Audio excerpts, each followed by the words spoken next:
right, so thank you all for joining today's webinar titled India After Trump, America's Turn, China's Challenge, and Europe's Opportunity.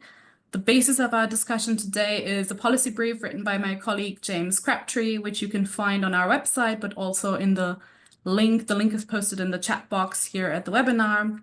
And the paper is part of a larger series of ECFR papers on so-called middle powers. And I'm very happy to be joined today by such a distinguished speaker panel. And I hope you will all, and they will forgive me for not introducing them at length, because I think none of them actually need an introduction. And we want to spend the bulk of our time engaging with the issues and the substance rather than the bios. But I will say so much. We have experts here with deep experience in Indian and US foreign policy, US China relations, India China relations, all of which are highly volatile these days and ultimately affect European decision-making more than we would probably like to admit here in Europe. So I'm hoping that with today's discussion, we can also address strategic options for Europe amidst these global power shifts. We will begin with a short introduction by my colleague James, presenting the key findings of his paper, and then we will dive into the discussion with the rest of the speakers. If you have any questions, feel free to post them in the Q&A box, and I'll try to pick them up in the second half of today's panel. And I would also like to remind everyone, especially the speakers, that this webinar is going to be recorded, so this discussion is as public as can be. So with that, James, I'll hand it over to you. Thank you very much, Manisha. I'll just say three things to start. So the paper that we just produced at the ECFR is called Pivot to Europe. And I suppose it starts with the insight that India and Europe are in a very similar position. So both in a broad sense, consider the United States to be their most important strategic partner, and therefore the changes in the United States since the return of President Trump to power have affected both sides simultaneously, or almost simultaneously, in a sense that the Europeans were affected first and in India latterly. I was in Delhi in the spring, and at that point the full reality of the new Trump administration hadn't quite hit home in Delhi, but the process of Trump's participation or role in the India-Pakistan border clashes, followed by the tariffs, followed by various other factors, have brought relations between India and the US to the lowest ebb in recent memory. And clearly, Europe also has big challenges with its relationship with the US with respect to its long-term commitment to European security and NATO. So similar problem, and that, as much as anything else, is what is driving potentially closer relations between Europe and India. The second thing I'll say is that India has been following for the last decade or so a particular type of foreign policy, a particular foreign policy strategy driven by anxiety about China, but also other factors. And I'm sure Ambassador Rao will talk a little bit about this. And it is these factors that led it to develop stronger ties to the US, not just the US, also the Quad countries, Japan, Australia, and to some degree Europe as well, because these countries had investment, the capacity for technology transfer. There were a range of things which sort of led India down this path. And I suppose the argument that the paper makes is that that strategy remains sound, as in there was an underlying logic to it. And therefore, if you look at other options that India might have, particularly doing more with either Russia or China, and we can talk about the images from the recent SCO summit, both of these historic relationships have downsides. Russia doesn't offer you as much as it used to in terms of defense and technology. China does offer you that, but it comes with strings attached. And so I think the Indian foreign policy establishment recognizes that as it seeks to rebalance for a post-Trump moment, that there's only so much that it can do by putting a floor under the relationship with China and continuing its historic relationship with Russia, and therefore it's looking for other options elsewhere. Not all of those are with European countries. There's plenty of other partners that seek India in the Middle East, in Asia, but Europe is an important part of that, or we are making the argument that Europe is an important part of that. The final thing I'll say is just, we're entering a very interesting period as we look forward. Obviously, we don't yet have a US-India a trade agreement, and so that's on the anvil at the moment. We don't yet know to what extent the very tentative rapprochement between India and China will develop and turn into anything else. And from an India-Europe point of view, we are looking ahead to a potential summit between the leaders of the European Union and India in the first quarter of next year, with a trade deal under negotiation and a whole set of other initiatives that are being developed. And so it's a moment of opportunity that if both sides can seize this, then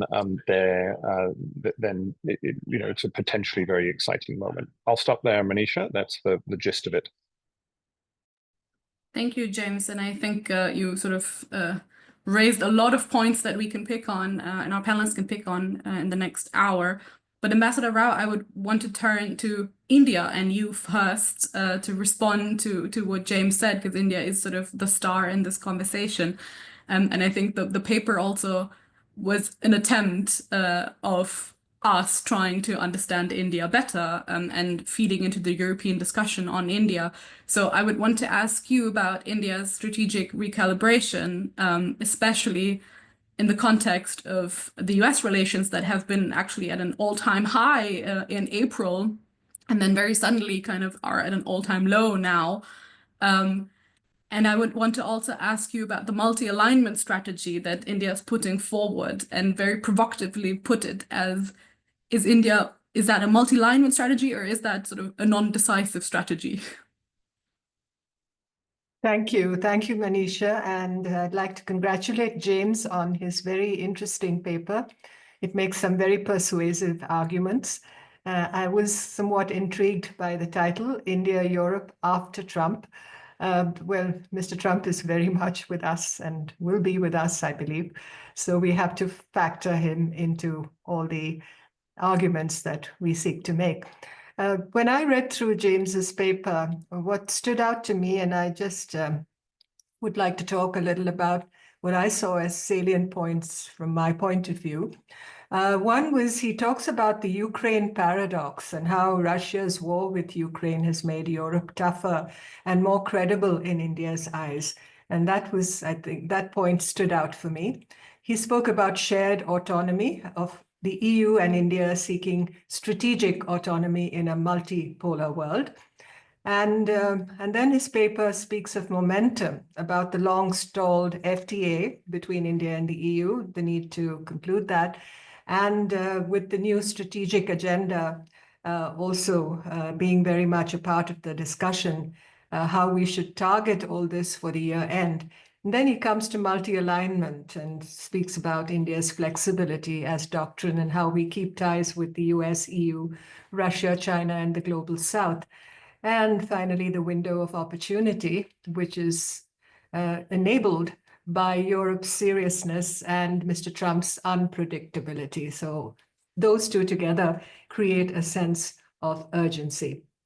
The questions I'd like to raise is, this talk of geopolitical Europe, is it permanent or is it a Ukraine-driven blip? Can Europe, as far as India is concerned, mute the normative pressure on democracy and human rights in the long term? Can the FTA be realistically wrapped up with agriculture and CBAM gaps? And how much tolerance does Europe have in the long term for India's Russia and China hedges? And a cautionary note, how we need to perhaps focus on substance, and that if we rush, and that's my point of view, if we rush and, we risk the whole process. So that's important. My questions were on security. Beyond the naval exercises, what concrete defense cooperation can Europe realistically deliver to India? And how do we balance values versus pragmatism? Will Europe truly shift to pragmatic cooperation, or will values-based frictions return? And as far as trade is concerned, do we have any confidence-building steps through which we can prevent the FTA talks from stalling again? So I wanted to, before I go to multi-alignment, I'd like to stress when I speak about that, I want to emphasize Indian agency. And we'd like to pitch Europe as a partner, as an equal partner, and not a fallback for the United States. So then about multi-alignment, and the question of whether with all this that is happening, is India recalibrating multi-alignment? So I wouldn't say it's recalibration. In many senses, it's a reaffirmation of multi-alignment, because India's approach is not about changing course, but about reaffirming the enduring value of multi-alignment. It's an era of geopolitical turbulence with U.S. and American unpredictability, to China's assertiveness, to Russia's decline. So multi-alignment then becomes less of a tactic and more of a constant. And it really secures for India a kind of strategic option value, freedom to work with all the powers without rigid entanglement. And it provides resilience against shocks. It insulates India really from overdependence on any single partner. And as I mentioned, agency, it underscores our agency. We're not fence sitting, trying to build multiple partnerships simultaneously to expand our leverage. So therefore, in essence, multi-alignment is a kind of operating system for India in foreign policy. And it is validated and in no sense undermined by today's volatility. Because, you have the tariff shocks and political signaling from Washington, which have reminded Delhi not to over-rely on any single partner. So we hedge more visibly. China remains a structural competitor, despite the occasional fence-mending that we have engaged in, because the 2020 rupture on the line of actual control in Ladakh and Beijing's defense ties with Pakistan harden that view. And in a sense, I suppose the ties with Russia are more functional than foundational. And in that way, Russia's utility is narrowing. We get cheap energy. There are some legacy defense kits, but limited strategic upside as the war in Ukraine grinds on. So as I mentioned again, it's an option value for us. We're widening the menu of our relationships with the U.S, Europe, Japan, Israel, Gulf, ASEAN, without entering into any rigid structured partnerships. So that is really the geopolitical option value for this approach, which we call multi-alignment. So I think the next moves for India are really to lock these early harvest deals that we hope to reach with Europe, with the Japanese and the Koreans, because we would like to diversify our electronics supply nodes, the green hydrogen scale up that we would like to see taken forward, looking at strengthening issue-based coalitions, because the minilaterals like the Quad, the I2U2, the EU-India Trade and Technology Council, they're all toolkits for us rather than proto-alliances. And we'd like to screen and substitute critical inputs because, with the critical dependencies we have developed on China over the years, we need really to diversify. That is the name of the game. The supply chains need to be much more dependable and linked with our friends and partners, because these are vulnerable to weaponization. If there are risks that we have to manage, it's over-hedging. We don't want to get into the old non-alignment habits. And we don't want our partners to see India as transactional. So the reputational whiplash we'd like to avoid. So we really would aim to deliver on a few flagship projects per partner. Thank you. Thank you, Ambassador Rao. I'll sort of hand over to Lindsay right away and ask how the widening of the menu, as Ambassador Rao put it, is viewed in Washington, and whether you see a risk of starving in the process. Thanks so much, and thanks for having me. I really enjoyed James's paper, and I think this is a really important conversation right now.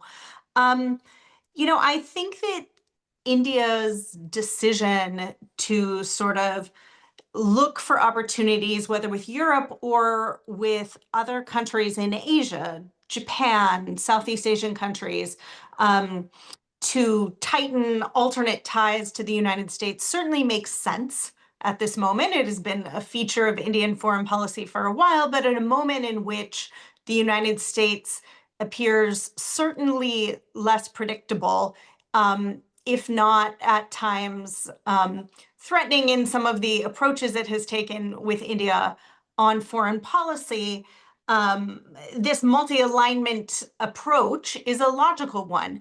I think, though, that there are potential ramifications for both India, Europe, and the United States, too, that have to be thought about. The first I would highlight is, I think there is a growing risk that the United States and India become less aligned on China policy than they have been, certainly for the last handful of years. And it was that alignment around China policy that really anchored the bilateral U.S.-India relationship. With the United States and India not collaborating in the ways that they have in the past around things like exclusion of Chinese technologies, how to create alternatives for other countries in the Indo-Pacific to Chinese manufacturing, and close up supply chain vulnerabilities. I think that it frankly makes it hard on a global level for countries to come together to counter Beijing in those areas if you have the United States and India less aligned. And unless both countries can be very predictable in how they're approaching China, I think there's going to be sort of a growing risk of global misalignment on China policy. And this had been an area where I think increasingly, not just the US and India, but Europe, we're coming toward a closer convergence. The second thing that I would say is I think there's certainly a lot of opportunity for India and Europe to have a closer partnership. The most obvious area to think about is trade. And if they can actually move forward with sort of a long anticipated trade deal, big implications for India in offsetting some of the risks it faces right now with US tariffs, and frankly, big implications for the United States and for US companies if you see India and Europe with much closer trade ties. But I do think there are potential limitations on this partnership for both Europe and India. And for Europe, I think European countries are used to having a very predictable, very present ally in the United States. And what they expect of an ally is just going to be fundamentally different from the kind of partnership that I think India is going to be interested in having with Europe. Yes, more trade. Yes, more defense sales even, but not the same kind of, I think, deep interoperability and strategic integration that Europe has come to expect from the United States.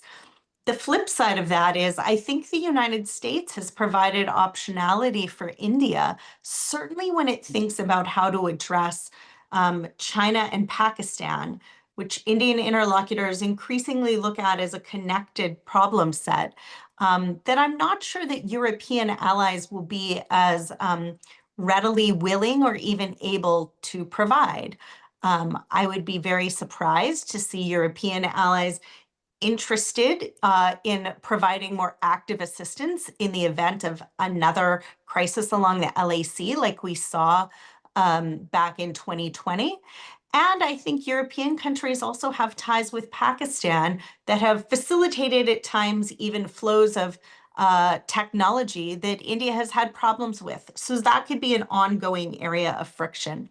And then last, Ambassador Rao mentioned this, but I think there are things that India has not enjoyed when it comes to its relationship with the United States, and that might be US criticism of the relationship with Russia or criticism of what it sees India doing domestically, even related to human rights, where frankly, I think the United States has at times been more tempered than European countries may be inclined to be. And that is something that I think, especially as the war in Ukraine continues to grind on, that if Europe and India want to come together in a closer relationship, they're going to have to find a way to get past those kinds of friction points and how they talk about them publicly and privately to each other if they want to build a closer partnership.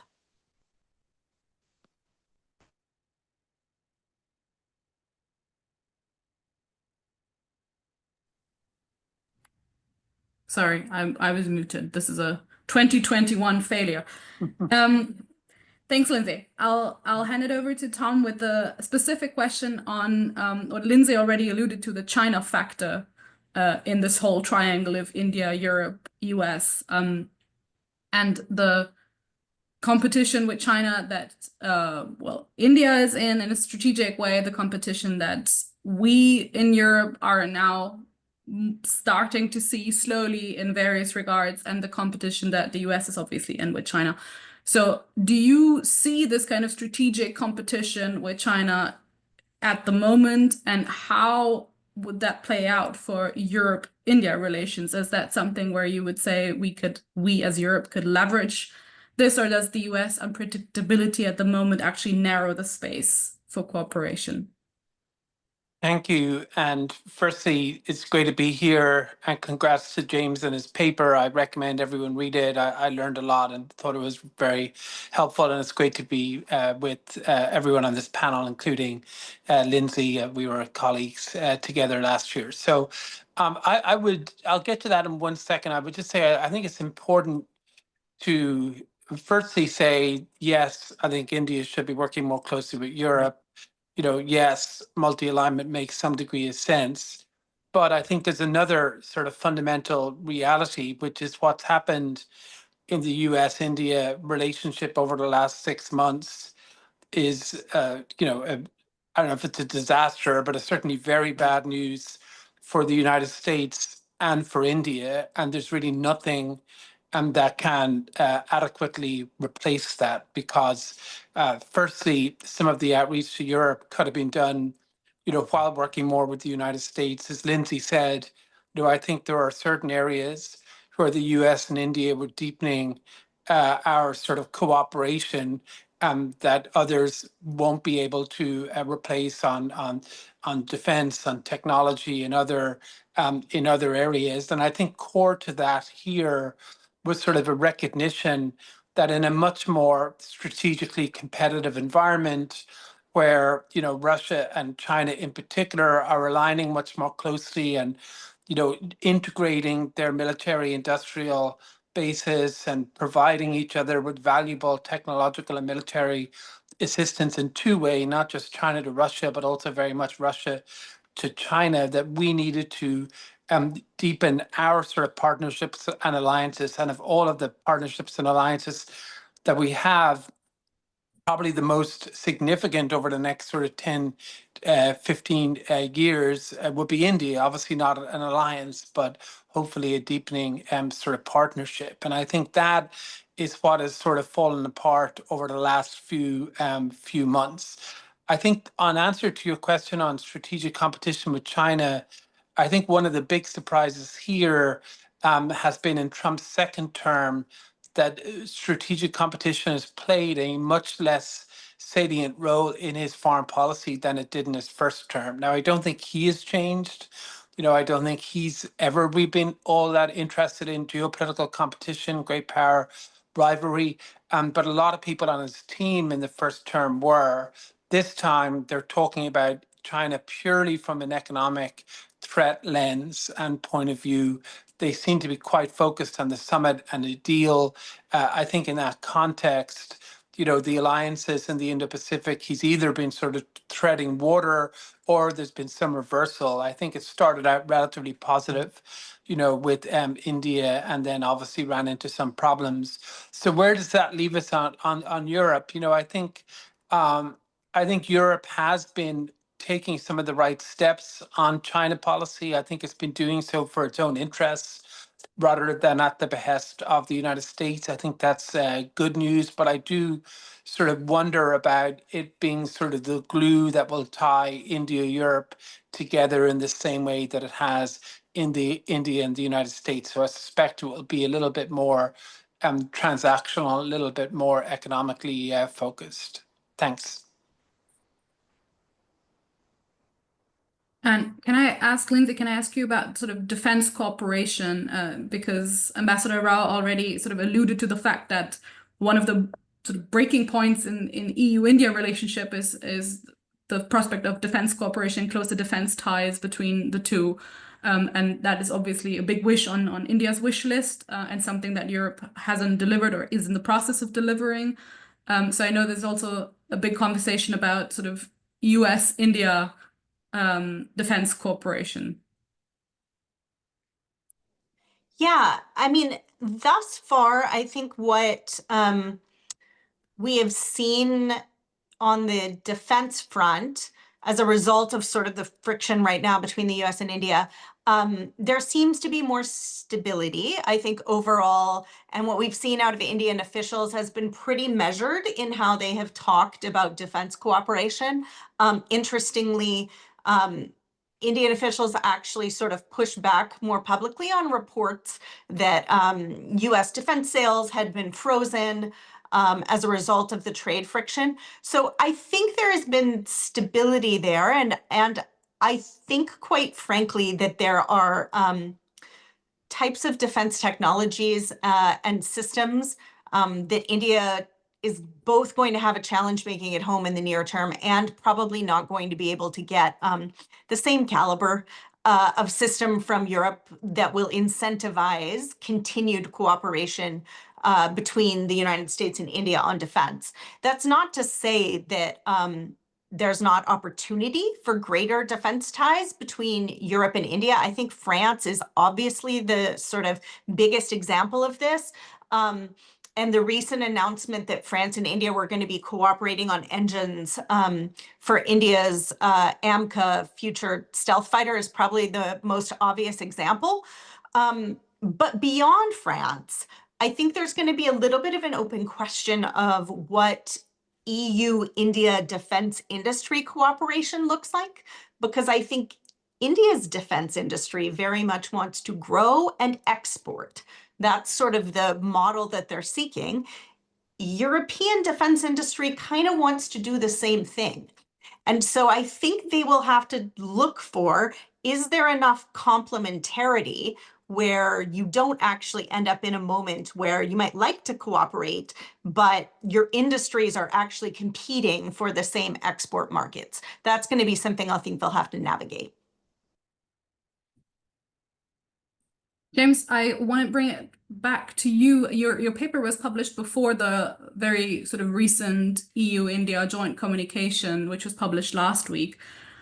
Is there anything where you would say that contradicts your paper or is a surprise to your research? Or have they in Brussels written down exactly what you've told them to do in your paper a week earlier?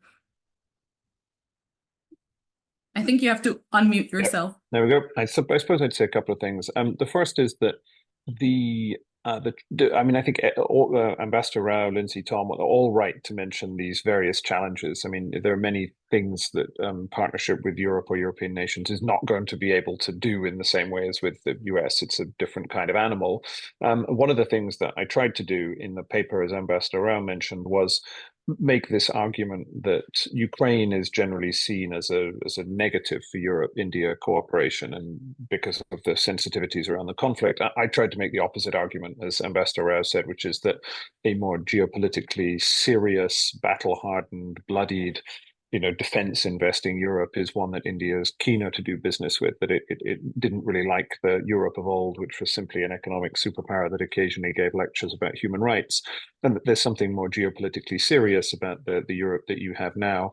On the other hand, in anticipation of this joint communication, we had a bit of a wobble, which is that India sent a small delegation of soldiers to a joint military exercise between Russia and Belarus, and that very nearly derailed the launch of the joint communication, because at a time in which there's lots of European sensitivity over Russia and Ukraine, the fact that India did this was perceived to be unhelpful. Now, whether that was accidental or a screw up, that simply shows the sensitivity on the European side, and the fact that this delicate balance between India, Russia, China, Europe, the US. I mean, this has the capacity to slightly go off the rails. That said, I mean, I think the joint communication, which is for people who don't speak Europeanese, it's a European document laying out what it is that the Europeans would like to do. It seemed reasonably sensible to me. I mean, so you have the trade deal, the negotiations which are going ahead. They haven't been going particularly well, but hopefully the geopolitical impetus will get something over the line. And then there was a range of other initiatives in areas that traditionally haven't been at the heart of India-Europe cooperation. Defense is one. I mean, it's not the kind of defense that Lindsay would have been negotiating when she was working in the Pentagon, but there was a raft of potential joint initiatives, both at the European and member state level. And then areas where there are common concerns with China, like the climate transition, green technology, technology sharing. So there was a fairly rich set of potential partnerships. I think the question is, and Ambassador Rao said this, is, can this now move quickly enough that you escape the kind of the risk that it all gets mired in slow negotiations and things get delayed, because there is this moment of opportunity. And I think that's the hanging question now, as to whether or not this can now move quickly enough to stop the normal entropy of the two sides' negotiations. And speed is usually not the strong suit of the European Union here, as we know. Ambassador Rao, I would like to sort of come back to you and your reaction on, I don't know if you've had the chance to read the European, as James put it, the European document on EU-Indian communication, and on the plan, what the EU would like to do with Europe. But it's nothing completely new. It's just emphasizing the areas of cooperation and laying that out. And obviously the FTA plays a big role in that. So if you were to look at this, and if you were to advise Brussels, what is something that they're currently overlooking, or what is something that there's a misconception in Brussels on how India sees the world? Well, I think my effort would be to tell Europe, at least from India's point of view, how we see Europe today and how we see our partnership with the European Union. And I think from India's point of view, we see Europe as a very reliable partner in the making. The way Europe has handled the Ukraine war, the shocks of China's rise, and Trumpian America today, I think Europe has handled everything with much greater seriousness than we've seen before, and a spirit of strategic autonomy, which I think resonates well with India. And therefore, it makes Europe, and as we see Europe, it is the future frontier of India's foreign policy. And once the conflict in Ukraine is over, I hope that we will see an India-EU partnership that emerges, which invests in defense and energy security. And Europe obviously is earning much more respect today as a capable partner. As far as China competition is concerned, and I think, Lindsay spoke about it, I believe that the de-risking agenda that Europe is following today complements India's diversification drive that I referred to earlier in supply chains and technology. Now, when it comes to Mr. Trump's Washington and U.S. China rivalry, which again, we spoke of earlier in this discussion, there's, what has happened in the India-US relationship today is that there's been an injection of much greater volatility into what remains India's most important external relationship. We have tariff shocks, we have sanctions threats, we have unpredictable rhetoric, which reminds India that even close partners can deliver what I call whiplash diplomacy. So we obviously need guardrails as far as the India-US relationship is concerned to localize co-production, defense co-production, long-term licensing, and clear red lines to protect defense and technology from these political swings. And our insurance, and this is where Europe comes in, comes from diversifying, creating parallel supply chains with Europe and Japan and our Gulf partners, plurilateral technology collaborators, and maybe state-level US ties, with the US states, which are less vulnerable to Washington's politics. So we really need some kind of lane separation here.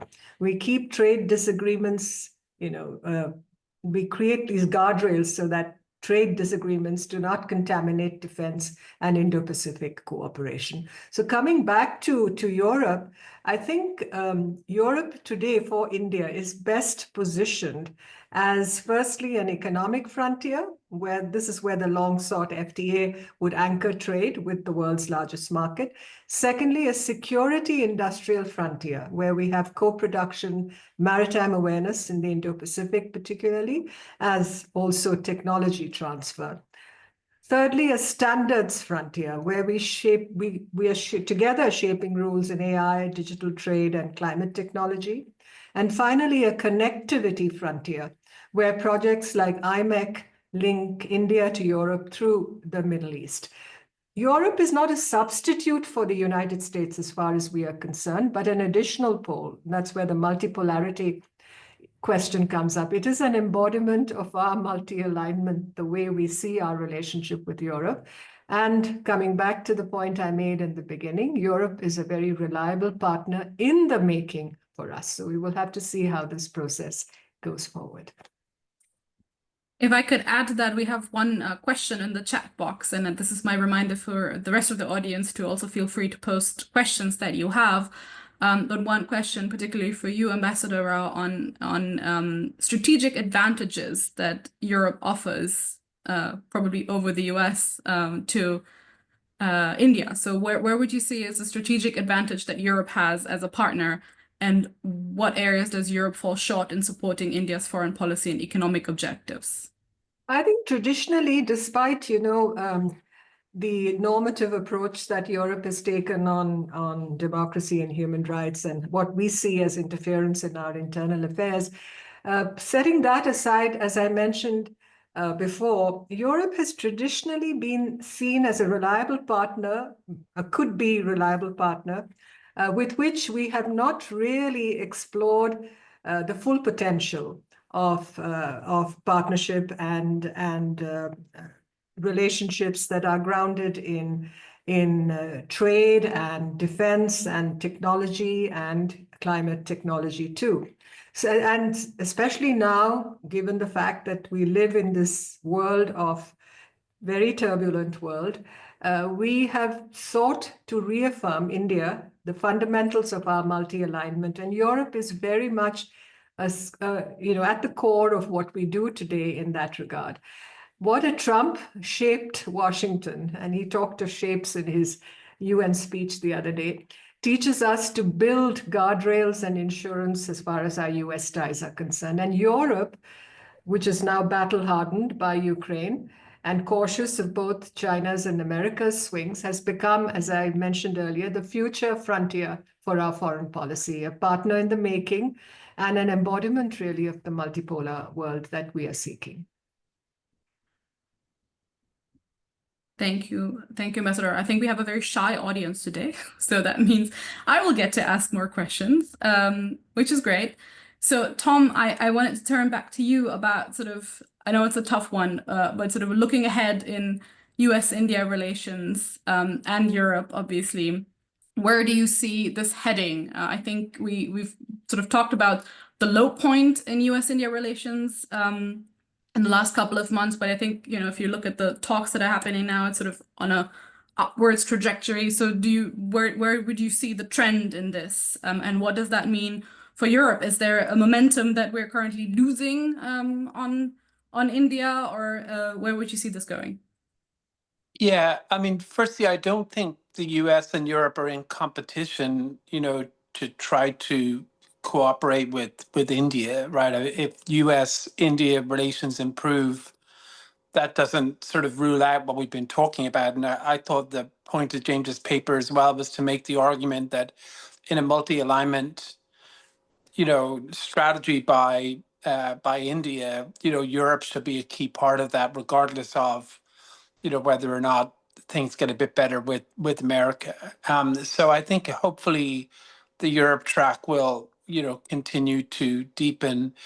I do think the Russia-Ukraine war, I know it's come up, but I think that could be, I think, a difficult issue in sort of the India-Europe relationship. Like in the Biden administration, we had pretty big concerns about India's approach to Russia, but we also believed that the relationship was much bigger than that, and that India-US relations were crucial to shape sort of the future of the Indo-Pacific and the international order more generally. And so we sort of made our disagreements clear, but did not sort of get hung up in them, and proceeded to really push forward in every way we could with India.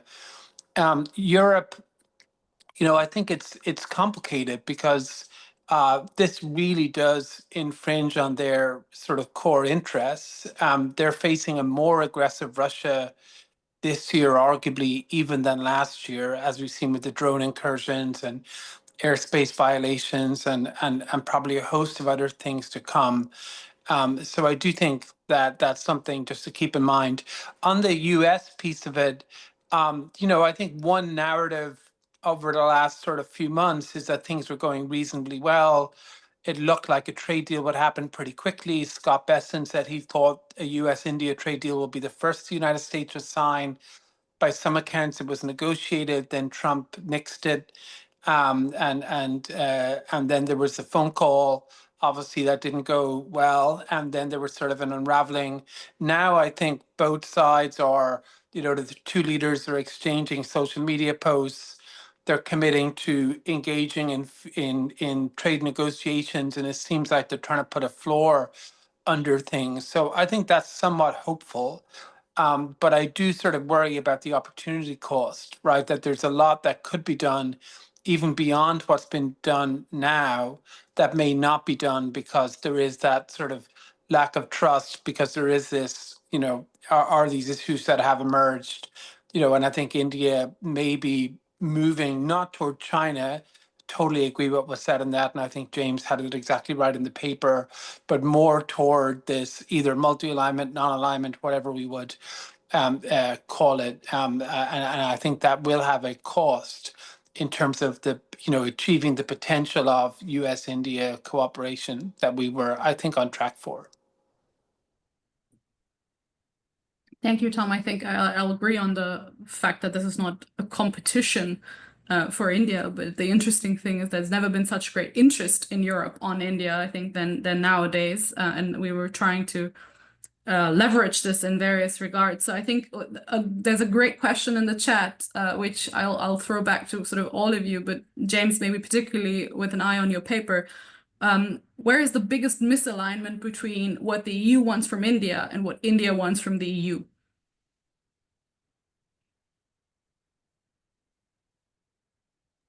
That is an interesting question.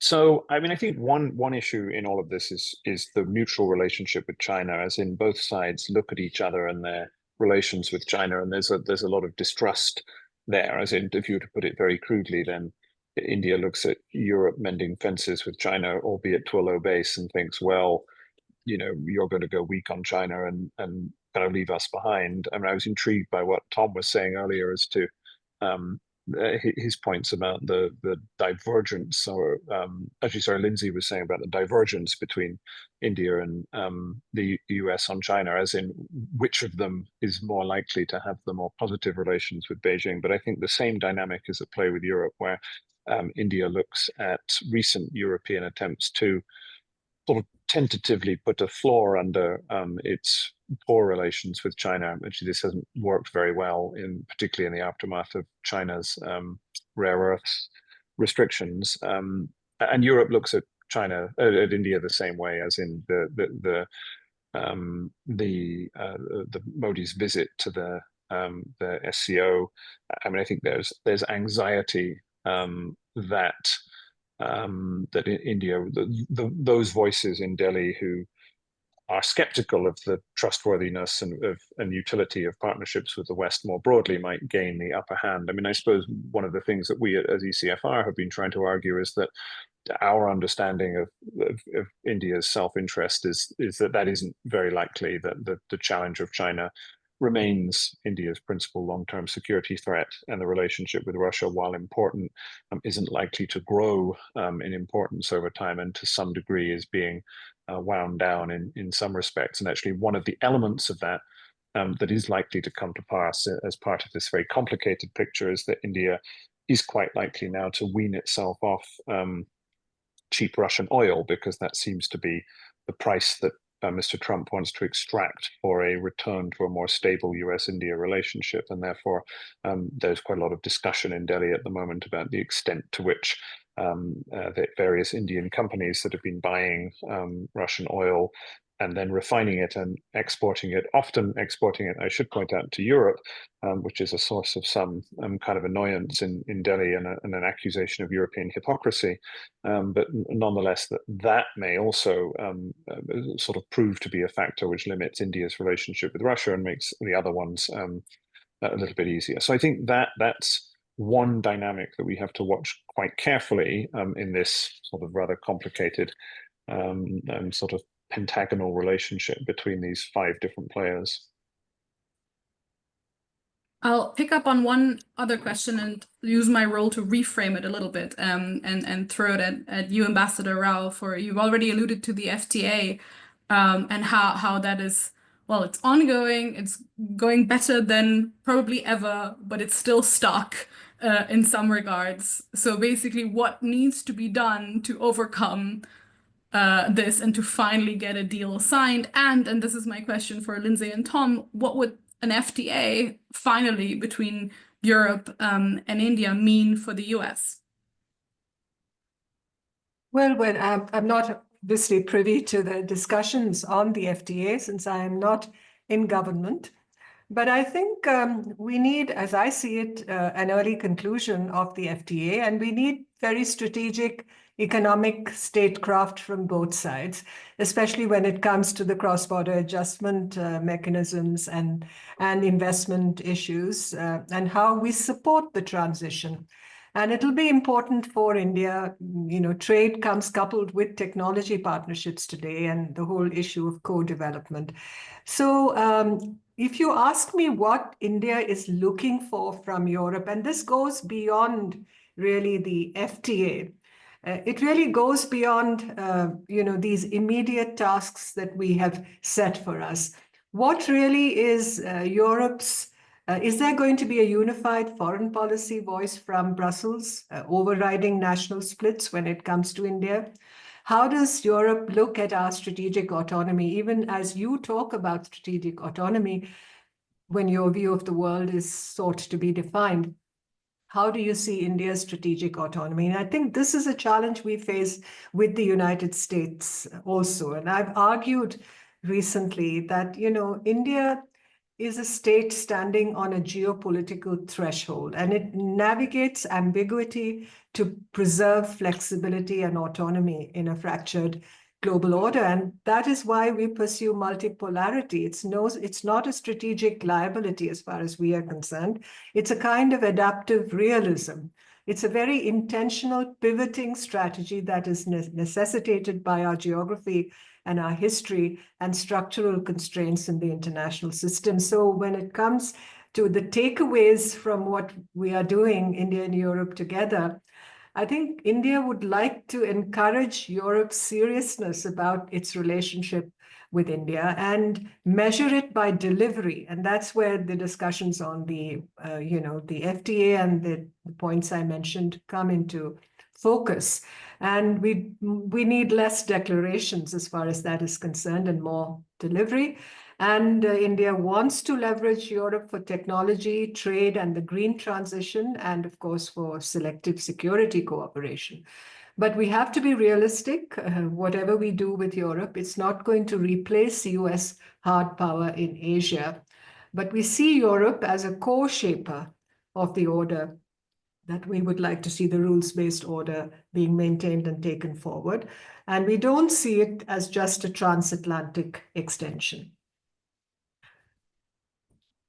Lindsay, Tom, I don't know who of you would like to answer, but I was wondering how this FTA and sort of the negotiations are seen in Washington, whether there's a debate at all, whether this is something that the US is looking at, and what would that mean if it were to be concluded by the end of the year? Well, I think, candidly, from a government perspective, folks seem pretty focused on sorting out the US-India trade conversations first. But as I look at the implications of a Europe and India trade agreement, I think there are a few that the United States should be concerned about. One is just certainly if the United States and India are unable to finalize the trade conversations they're having, or if you had a deal between Europe and India that frankly had better terms than wherever the United States and India land, long term, those are both really important export markets for the United States. And if you saw Europe-India trade increasing at a greater volume that took away from their trade with the United States, that would be problematic for American businesses. And over the long term, in terms of joint investments, could have real implications for U.S. companies. I think it also gives Europe and India potentially a greater rule-setting ability on some of the terms of international trade that could happen in a way that the United States doesn't like. So, for example, were they to collaborate on things like digital trade in ways that did not align with where the United States was, the United States could sort of find itself on the outside as more of its partners collaborated together on an aligned approach. And then finally, this is less related to a trade deal, but it is complementary and it is important. The similar sort of restrictions that the United States has placed on immigration right now have a real impact on India and the US-India relationship in related ways. I think you have seen Indian students, young Indian entrepreneurs. The United States has been the preferred destination for quite some time. And a lot of US-India technology innovation, even US innovation on technology, has benefited from those flows tremendously over the last couple of decades. As the United States is putting higher barriers around that sort of not trade, but flows in human capital and knowledge, I think there will be long-term implications where you could see more of those students, you could see more of those young entrepreneurs going to places like Europe, and that would be a real loss for the United States.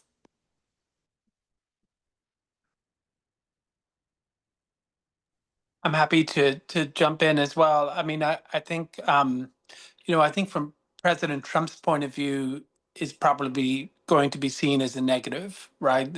He won't like to see, India and Europe concluding an FTA, and we'll worry about some of the things Lindsay mentioned and some other things as just his zero-sum way of looking at it. But I think there's another, there's another way of looking at it, which is from the U.S. perspective, it's generally good when, our allies and partners and other democracies work more closely together with each other. So it's not all sort of through us. And, the ambassador mentioned the rules-based order. I think the rules-based order is effectively over at this stage. And I think India and Europe, in very different ways, have a commitment to sustaining that. It's probably too late for that, but it's certainly not too late to try to figure out what comes next or how there is some sort of remnants of it salvaged and strengthened. So I think they have an important role to play there. And I think that's also good for the United States as well, notwithstanding there may be specific concerns and dilemmas that I think may arise out of it. Thanks, Tom. And Jane, oh, sorry, Ambassador Rao, yes. No, I just wanted to add that, since we were talking about the FTA, I think the conclusion will really hinge upon us both sides being able to achieve some kind of a balance between what the EU is pushing for, which is, deep standards, access, market access, with India's needs for safeguards in agriculture, IP, and procurement. So looking at speeding up on early harvest deliverables, the carbon border adjustment mechanism and origin rules is very critical to keep the momentum and the political trust alive. I just wanted to add that. Thank you. James, with an eye on the time, any famous last words, any one big takeaway from today as an add-on to your paper? I mean, I think that the coming period is going to be crucial for all of these relationships, as in we live in a moment where there's significant uncertainty about the direction of almost all of the relationships that we've been talking about. So U.S. China, there's a deal brewing. Will it happen? Will it not? U.S. India, likewise, and Europe India.